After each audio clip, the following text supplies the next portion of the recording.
Les parents d'abord.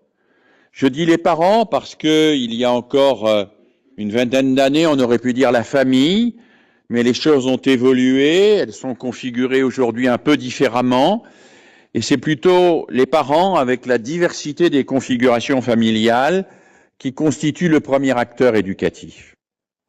Les parents ont un rôle fondamental, essentiel, ils accueillent l'enfant dans le monde.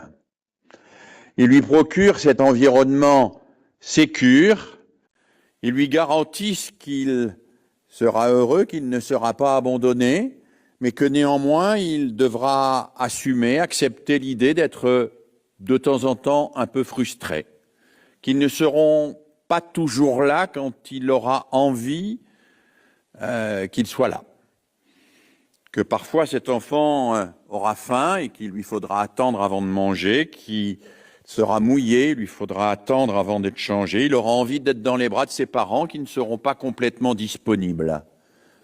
Cet enfant va apprendre petit à petit la frustration, mais une frustration heureuse, une frustration promesse, une frustration qu'il ne vivra pas dans le malheur, la douleur et la souffrance, mais qu'il vivra dans l'attente et dans l'espérance positive que ses parents non seulement ne l'abandonneront jamais, mais seront toujours là pour prendre soin de lui. On sait à quel point cet apprentissage est essentiel, déterminant, qu'il va être fondamental pour que l'enfant passe de l'impulsivité capricieuse, de celui qui veut tout de suite, immédiatement, à la réflexivité, à la capacité de prendre du temps et progressivement d'intégrer la temporalité pour se construire de la pensée. Dès le plus jeune âge, on sait que l'enfant se construit de la pensée. Il se construit de la pensée dans cette attente, et il se construit de la pensée parce que cette attente est habitée. Elle est habitée par un environnement que ses parents ont construit, qu'ils ont élaboré. Elle est habitée par des paroles de confiance que, même s'il ne comprend pas, lui permettent d'être rassuré.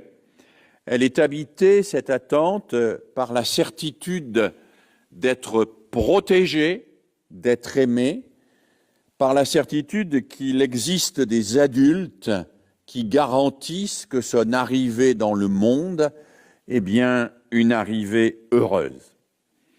Malheureusement, nous le savons, tous les enfants n'ont pas la chance d'avoir cet environnement familial. Et peut-être nos sociétés ont-elles à réfléchir sur ce qui pourrait être fait pour aider les parents en difficulté à fournir cet environnement à la fois sécure et stimulant à l'enfant.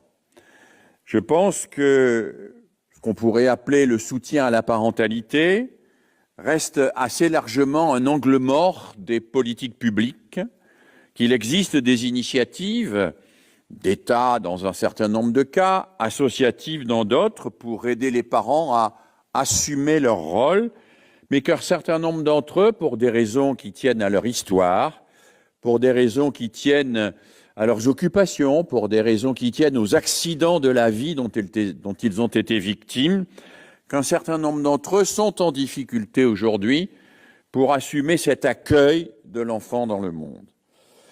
Et il nous faut, je crois, nous mettre en face de cette réalité-là.